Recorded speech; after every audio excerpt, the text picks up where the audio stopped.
Sound off for Chesterfield. Chesterfield, first with premium quality and best for you. Chesterfield brings you Dragnet.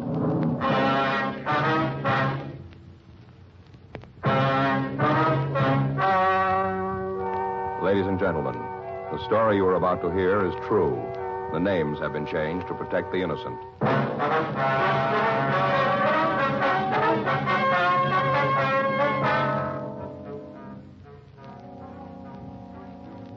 You're a detective sergeant. You're assigned to homicide detail. A young girl has been shot with a .22 caliber rifle. It was reported as suicide. Your job? Investigate.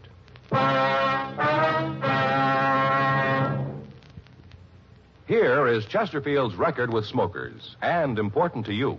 No adverse effects to the nose, throat, and sinuses from smoking Chesterfield. That's the report of a doctor who has been examining a group of Chesterfield smokers for a full year and 2 months as a part of a program supervised by a responsible independent research laboratory. Don't you want to try a cigarette with a record like this? Chesterfield. First with premium quality. Chesterfield. First choice of young America. And that's from a survey made in 274 colleges and universities. Try Chesterfields today. Chesterfield.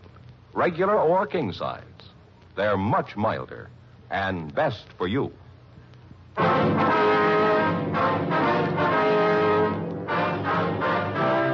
Dragnet, the documented drama of an actual crime. For the next 30 minutes, in cooperation with the Los Angeles Police Department, you will travel step by step on the side of the law through an actual case transcribed from official police files. From beginning to end, from crime to punishment, Dragnet is the story of your police force in action. It was Monday, June 8th. It was warm in Los Angeles. We were working the day watch on a homicide detail. My partner's Frank Smith. The boss is Captain Warman. My name's Friday. I was on my way into the office, and it was 8:03 a.m. when I checked into room 42. Homicide. Joe? Yeah. Back here in the skipper's office. Ray Geesey wants to talk to All you. right. Morning, Joe. Hi, Ray. What do you got? Suicide. Anything on it? Here's the report. Team from the business office went out last night. Get on it right away, will you? Right. Let's go. Huh? Yeah. Want to check this stuff before we get started? Might as well give us an idea what we got to do. What's the report say there you got? Let's see. According to this, business office got a call at 2:30 this morning. Landlady out in the Westlake Park District called in and said that this young girl had committed suicide. They get an ID on her? No, they got her listed as Jane Doe, number 17. There's description here. Better check it with missing persons, huh? Uh-huh. How'd the landlady happen to find the body? Well, according to the report, she heard the water running in the apartment, finally went up to see what it was. She knocked on the door, nobody answered. She opened it and went in, found the body. Well, the girl didn't live in the apartment then. No, place is rented to a Ross Mitchell. Anything on him? No, says he wasn't home. He was checked through R&I, no make on him. How about prints on the victim? No go. Checked him out. Nothing on her here. We could send him on to Washington. Yeah. And they found a suicide note. There's a copy of it here. What's it say? Ross, I've tried to make you understand. Nothing seems to do any good. I've told you that I won't stand in the way of your career, but you don't want to try to make a go of it. I know this doesn't solve anything. It's the only way I can think of. Any signature? No. The report says that the original copy's over at the crime lab for processing. Well, I guess we better start with the landlady, huh? It's the best lead we got. Galindo and Bates are out there now. Place was staked right away. Friday, you want to take two? Right, thanks, Ray. It's Friday talking. Yeah. Uh-huh. No, we just got it. Was that right? Okay, Max. No, have him wait there, will you? No, we'll be right over. Right, thank you. Well, it's a little break. Max over at the coroner's office says they know who the girl is. Yeah. Her father just identified the body.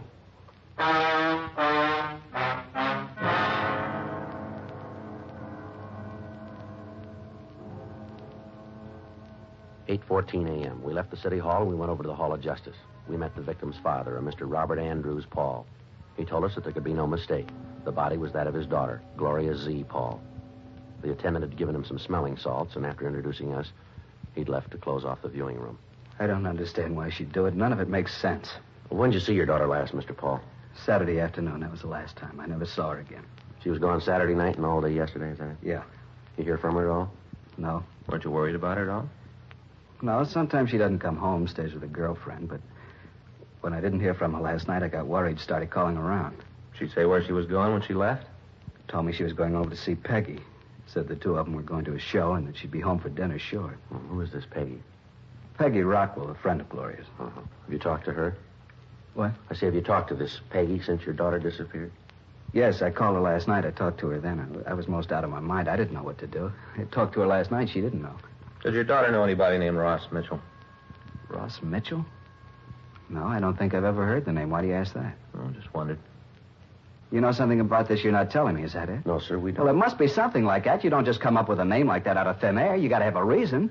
Now, look, I'm her father. I got a right to know. All night sitting there waiting for the phone to ring, calling her friends, thinking she's been in an accident, imagining all kinds of things. If you know something, you should tell me. I've got to know. How am I going to tell her mother? Poor woman's almost dead with worry. She doesn't know about this. All she knows is that the baby's gone, that's all. The baby's gone. Gloria is dead. I don't know what to do. All right, Mr. Paul, try to take it easy. I'm sorry if you got a cigarette. Yes, sir. Here you go. Here, I'll give you a light. I'm sorry about that. It's all right, sir. We understand. Now, do you think you can give us an address where we can talk to this Peggy Rockwell? Yeah, she works at a restaurant over on 7th. I've got her home address, too, if you want it. Yes, sir. We hope you'll understand this, Mr. Paul. We don't mean any offense here. What's that? Did your daughter have any steady boyfriends that you know about? No, I don't think so. No one that she went with steady. No one man she liked more than the others? I think there was. I don't know who. Her mother asked her about it a couple of times, wanted to know who the fellow was, but Gloria'd never say. Just said that it wasn't serious, it didn't matter. How'd you seem to get along with this man, would you know? All right, I guess. I told you I never saw him. I didn't know who he was. But whenever Gloria had a date with him, she acted like it was something special. Did your daughter have a job? Not regular. She used to model once in a while, and then maybe she'd pick up a day's work in pictures, not much. Mm-hmm. Can you think of any reason why she'd want to take her own life? No. She seemed pretty happy, never gave any indication there was anything wrong. Has she been ill lately under a doctor's care? No, not that I know about. Well, Mr. Paul, is it possible she might have been seeing a doctor and you wouldn't know about it? No, her mother would have known. She'd have told me. Now, I'm pretty sure she was feeling all right. Anything about her job that bothered her? What do you mean? Well, was she happy with what she was doing, the kind of work she was doing? Oh, yeah. Gloria didn't want a career. She was looking for a husband, one to settle down and raise a family. Mm-hmm. Well, can you think of anything at all that might make her want to take her own life, as I asked you before? I can't understand it. None of it makes any sense to me. Where she was found, she didn't know anybody in that part of town. I don't know what she'd be doing over there. Did she drink? I don't think I understand. Well, did she drink much, sir? At bars, cocktail lounges? No, she didn't. Now, Gloria was a good girl. She didn't drink or smoke. She was a good girl, and I don't understand all this. First this thing with Ross, and now you want to know if she drinks. I don't know what you're trying to get at, but I don't like it. You're trying to make Gloria something that she isn't. She's a good girl, always has been. Just a home and family, that's all she wanted, nothing more. I don't know why you're asking me all these questions. I'm her father. You're the police. It's up to you to find the reason. That's your job. Not to come around and say things about my girl. I'm sorry. We're not saying anything, Mr. Paul. You are, too. You're trying to make me believe that Gloria wasn't a nice girl. Now, I know different. I raised her since she was a baby, gave her all the care I could. I don't know why she'd do a thing like this. You don't? No. Why ask me these questions? Well, sir, you said it yourself. Huh? You're her father.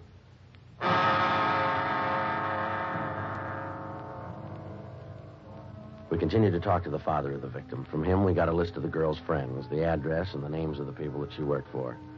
While we were talking to him, he was unable to give us any idea as to why his daughter, Gloria Paul, might want to take her own life. He insisted that he didn't know anybody or any one of his daughter's acquaintances named Ross Mitchell. A telephone call was put through to his wife, but she was unable to tell us who the man was. 8:20 a.m., Mr. Paul recovered from the initial shock, and he went home. 8:39 a.m., we drove over to the rooming house where Gloria Paul had been found. On the way, we stopped to call the crime lab to see if they'd been able to come up with anything in the dead girl's effects to help us. Lieutenant Lee Jones at the lab told us that they hadn't finished their investigation yet. 8:50 a.m., we arrived at the house and talked with the landlady, Thelma Keene. It's terrible. Poor little thing. You haven't seen Ross Mitchell yet, is that? No, he hasn't come in. I told the officers last night that I didn't expect him until noon today. Have you seen the girl before? Once in a while, she'd come in with Ross, wait for him, and then they'd go right out. Did you see her last night, son? I told the officers that were here last night that I didn't. Didn't you talk to them at all? Well, yes, ma'am. We have the report they filed, Mrs. Keene, but we'd like to get some additional facts from you. It seems like a waste of time, but I suppose you have to. Yes, ma'am. Do you have any idea when she might have come in? No, not the slightest. And when was the last time you saw Mitchell? Saturday around noon, he came in and told me that he'd be out of town over the weekend. Said for me to keep an eye on the place. Yes, ma'am. Did he tell you where he was going? He said he was going to visit an assistant director friend of his over in La Cañada. Did you say what the friend's name was? No, they're working on a picture together. Ross just met him the other day. Asked him out for the weekend. Ross was very good at making friends. Mm-hmm. Do you know where he's working? No, Ross just said it was a sea adventure. Doing it in full color. 3D, too. I guess it's going to be quite a spectacle. They didn't have all the gimmicks in my day. Ma'am? Didn't have 3D or the other things. In my day, we acted. We knew how to act. From the heart. These youngsters are good flat. Can make a star out of anybody. Oh, things have changed. And here, this one. That's me with the pith helmet. This was made over on Catalina Island. We were shooting a jungle picture. We acted. No doubles for us. Real actors. When was this, ma'am? A few years ago. Now, why are you asking all these questions about Ross? Well, the note the girl left was addressed to him. That doesn't mean anything. Just some lovesick girl. Doesn't mean Ross had anything to do with it. How'd you happen to find the body? I went to bed about 10:30. They were running one of my old movies on TV, and I stayed up to see it. You happened to catch it? A thing called The Floods Will Come. I made it over at Catalina. It starred Nick Benton, real movie idol. Here's one of the stills from the picture. Yes, ma'am. Here's the whole company. That's me. And that's Nick with the puttees. He'd put on a little weight. I remember he had to do road work while we were there to trim down. Held the company up for a week. The grand picture. They didn't do it right on television, though. It looked a little corny. I guess the way they ran it through the machines. You know, we all looked pasty. Even Nick. Yes, ma'am. Would you go on, please? Well, after I saw the rest of the picture, I went up to the kitchen, got a bowl of shredded wheat to eat in bed, came back to the bedroom, and I heard this noise. What noise was that, ma'am? Like somebody was running water in one of the taps. Went on and on. Pretty soon it started to bother me. I couldn't understand it. Finally, I went up to see who it was. Noise came from Ross's apartment. I knocked, but there wasn't any answer, so I unlocked the door and went in. I thought something was wrong. And that's when I saw her. I see. She was lying on bed. Right away, I called the police. Before you went up, did you hear any other noises? Any sound of a struggle, anything like that, maybe? No, just the water running. Well, how about the shot, ma'am? You hear that? No, I didn't. A lot of shooting in the picture I was watching. Did you touch anything in the room? No, I turned the lights, but that's all. The room was dark when I went in. Just turned on the lights, and then I called you. According to our report, there wasn't any purse found with the body. Did you see one when you went in, maybe? I didn't. But if I had, you'd gotten it. What are you trying to say? That I stole her purse? Is that what you're trying No, to say? No, ma'am, that's not what we're trying to say. Better not. I've got a reputation in this town. I know a lot of big people. I'm not going to have you come in here and call me a thief. Well, we didn't mean to offend you, ma'am. Who has a key to Mitchell's place besides him, ma'am? No one. He's got the only one. I don't like a lot of keys to the rooms out. I tell all the tenants that. Have you got any idea how the girl might have gotten into the room? No. Do you know who the gun belonged to? Yes, it was Ross's. You pretty sure about that, are you? Yes, I saw it when he moved in. Commented on it then. He said that he'd had it since he was a kid. Kept it out of sentiment. What's this all about, anyway? You seem to think that there's something wrong. Is that it? No, ma'am. It's just that in things like this, we have to make a complete investigation. You can understand. Oh, well, I want to do all I can to help you, but I do have an appointment. If there's nothing more you want, I'd like to be going. That's all right, Miss Keene. If we want to talk to you, we'll be able to reach you here? Yes, right here. We'll give you a call to tell you about the inquest. Am I going to have to be there? Yes, ma'am. You and Mitchell. Why him? Well, it was his apartment, ma'am. But he didn't have anything to do with Well, it. maybe so, ma'am, but he'll still have to be there. It's not fair. A thing like this can ruin him. By the time the papers get through with it, he'll be finished. It can ruin his career. He doesn't know anything about it. He won't be able to tell you anything. Well, you're wrong there, ma'am. Huh? He's got a lot to explain.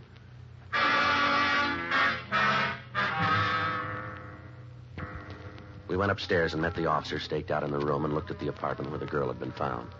9:20 a.m. We gave our card to Thelma Keene and asked her to call us if she thought of anything else. We also asked her to notify us immediately in the event she heard from Mitchell. The stakeout on the room continued. 9:52 a.m. We drove over to the coffee shop on West 7th Street to talk to the girl's friend, Peggy Rockwell. We found her in the back of the place typing out the day's menus. What about Gloria? Something wrong? When was the last time you saw her, miss? Well, let's see. Saturday night, she stayed at my house. Left about noon on Sunday. I had the day off. Figured that maybe we'd do something, but Gloria said she had something to do. Last I saw her was on Sunday morning. You know a man named Ross Mitchell? That bum. Why do you say that, Miss Rockwell? 'Cause he is real no good. You pretty friendly with Miss Paul? Well, Gloria thought so. Turned out he was just using her. Well, how do you mean? Thought at first she could get him some jobs. Turned out when he could do better, he dropped her. They were going to get married, and then he thought he could do better, so he dropped her. Mm-hmm. Say, do you mind if I go ahead with these menus? The boss will be sore if I don't get through with them. No, you go right ahead, miss. We can talk while I'm doing it. Yes, ma'am. I took a course once, touch typing. Didn't think I'd ever use it. Boy, was I fooled. You go right ahead, miss. Well, this Ross really gave her the rush. Had her take him around, introduce him to her friends. She got him a couple of jobs. She's the one who introduced him to Mike. Mike? Yeah, Mike Cowell. That's Ross's agent. Peggy set it up. She's done just about everything for him. Then the bum acts like this. What do you mean, miss? Treated her so bad. Say, how do you spell croquettes? Well, I think it's Croquettes.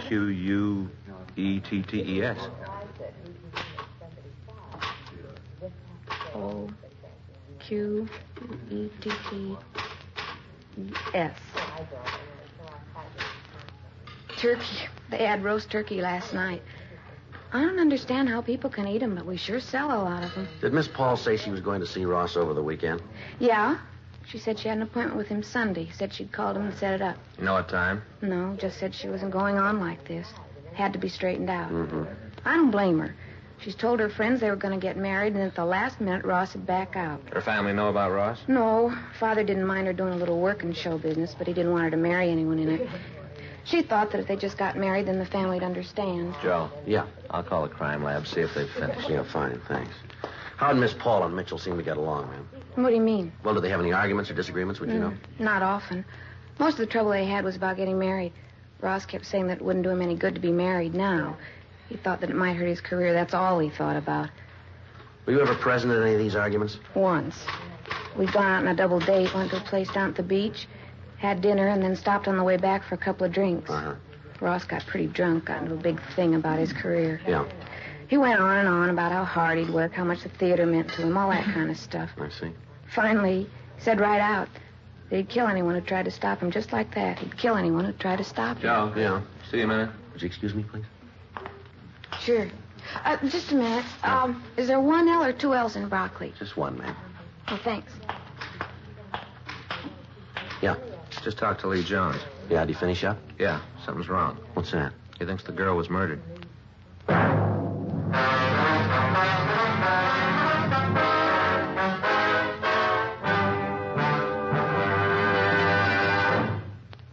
You are listening to Dragnet, the authentic story of your police force in action. Years ahead of them all. Chesterfield is years ahead of all cigarettes. Chesterfield quality is highest. Here's the proof. Recent chemical analyses give an index of good quality for the country's 6 leading cigarette brands. The index of good quality table, which is a ratio of high sugar to low nicotine, shows Chesterfield quality highest. Chesterfield quality highest. 15% higher than its nearest competitor. Chesterfield quality highest. 31% higher than the average of the 5 other leading brands. Don't you want to try a cigarette with a record like this? Chesterfield. First with premium quality and best for you. Try Chesterfield today. Regular or king size.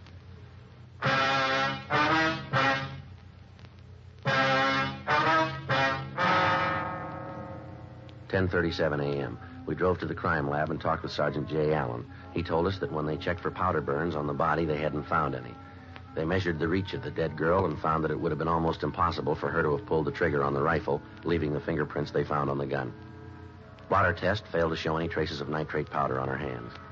They checked the handwriting on the suicide note found in the room against samples of Gloria Paul's writing and found that they didn't match. From their findings, they said that it was their opinion that the girl had not killed herself, that she'd been murdered. We went back to the city hall and got out a local and an APB on Ross Mitchell. We called the landlady of his rooming house. She hadn't heard from him. 12:30 p.m. We went back to the rooming house and relieved the stakeout. We asked the landlady not to say anything to Mitchell about our being there. 12:45 p.m. Still no sign of the suspect. 1 o'clock. 1:30.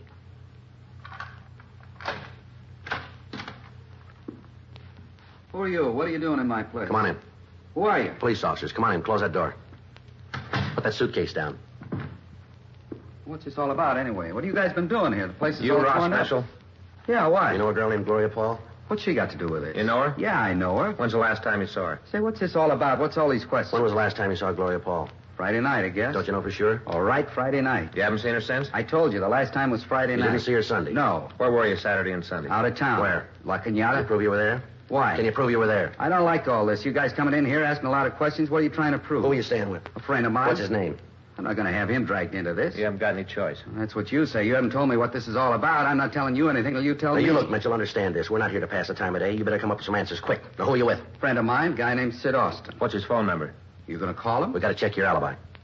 Oh, what's his number? Won't do any good to call him. Thought you said you were there. I was. Then we got to call him. Well, he won't be able to tell you anything. He wasn't there. He just let me use his place. There wasn't anybody there. Who's got a key to this place besides you? You mean here? That's right. Nobody. You got the only key, huh? That's right. The landlady's got one, just the two of them. You got any idea how somebody else could get in here? No, why? How well do you know Gloria Paul? What's she got to do with it? How well do you know her? We used to go together. Anything serious between you?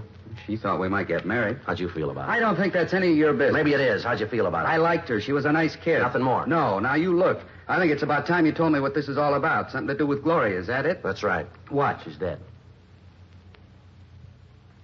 Huh. Oh. May I please have a cigarette? Yeah. Here. Here's a match. Thanks. How'd it happen? Thought maybe you could tell us. Why'd you figure that? Where'd you see her last? Up here? This room? Yeah. When was that? I told you Friday night. You have any trouble with her? No. No argument? I told you no. Well, how'd it happen? Can't you tell me? You own a .22 rifle? Yeah. You got bullets for it? Yeah, why? Where do you keep it? Closet over there. You keep it loaded? No, the bullets are on the shelf in the closet. All right, come on, Ross. We better go downtown. What I for? want to talk to you. What for? You got to tell me before I have to go. You got to tell me what you're holding me for. Suspicion of murder. Now, come on.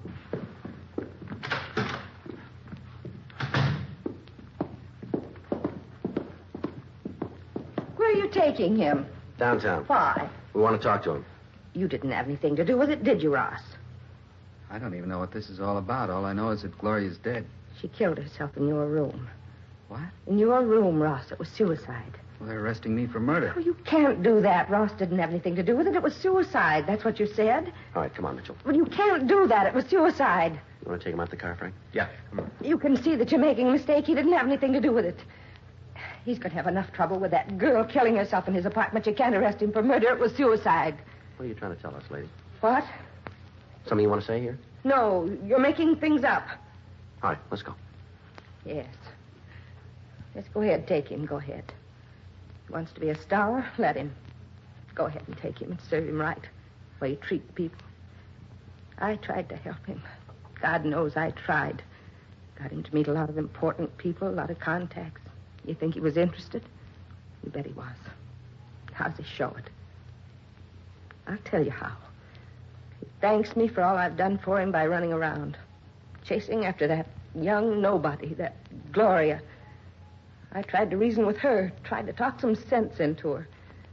Told her that she couldn't do anything for him. Told her that I could make him a star, bigger than anybody. She said she loved him. She doesn't know how to love. You want to go ahead? Came over here all the time, begging Ross to marry her. I told her to get out of his life and stay out, to leave him alone. He didn't need her. When was all this? Sunday evening, she came here all dressed up. Oh, when they're young, they know everything. I'm one of the biggest stars this town ever had. She's a nobody. I know what's good for that boy. Didn't you tell us you didn't see the girl Sunday, isn't that right? That's what I said. Did you see her Sunday? Yes, I did.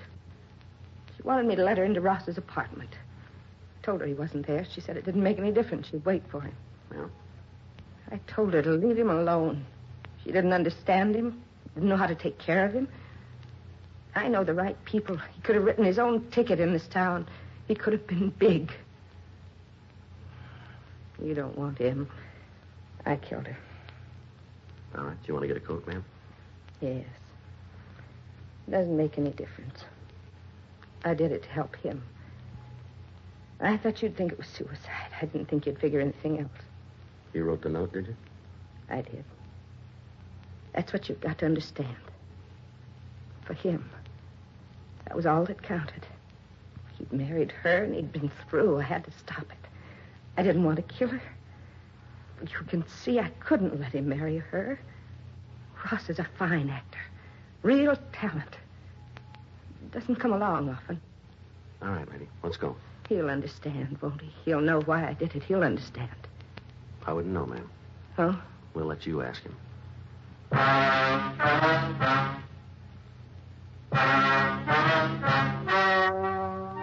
The story you have just heard is true. The names were changed to protect the innocent. On October 14th, trial was held in Department 89, Superior Court of the State of California, in and for the County of Los Angeles. In a moment, the results of that trial. Now, here is our star, Jack Webb. Thank you, George Fenneman. Friends, Dragnet Radio is taking a summer vacation. We'll be back in the fall. George Fenneman will tell you all about that in a minute. Meanwhile, I hope you'll watch our TV show regularly, and I also hope that all of you who are not Chesterfield smokers will try them. I like to feel that when we resume broadcasting in the fall, every one of you will have switched to Chesterfield. You'll find their best for you. And, of course, when you go on that vacation this summer, be sure to take along a couple of cartons, will you? Chesterfield. And we all hope you have a very pleasant summer.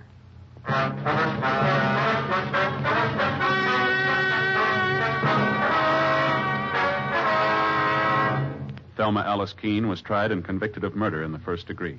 She was sentenced to life imprisonment in the California Institute for Women, Corona, California.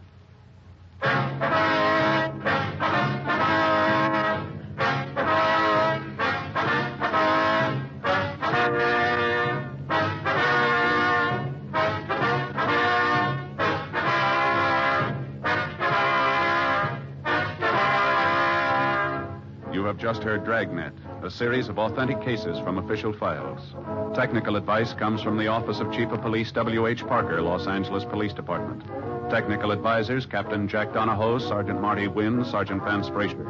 Heard tonight were Ben Alexander, Virginia Gregg, Vic Perrin. Script by John Robinson, Ben Alexander. Music by Walter Schumann. Hal Gibney speaking. For a million laughs, tune in Chesterfield's Martin and Lewis show, Tuesday on this same NBC station. And sound off for Chesterfields, either regular or king size. You'll find premium quality Chesterfields much milder. Chesterfield is best for you. By special request, Dragnet is being sent to our servicemen and women all over the world. Chesterfield has brought you Dragnet, transcribed from Los Angeles. Tonight, ladies and gentlemen, Dragnet leaves radio for the rest of the summer. We'll be back early in September. Watch then for our return. Check the radio listings of your newspaper for the day and time. Please note, however, that if Dragnet is seen on television in your community, it will continue throughout the summer. Have you tried new cork-tipped Fatima? It's the smooth smoke.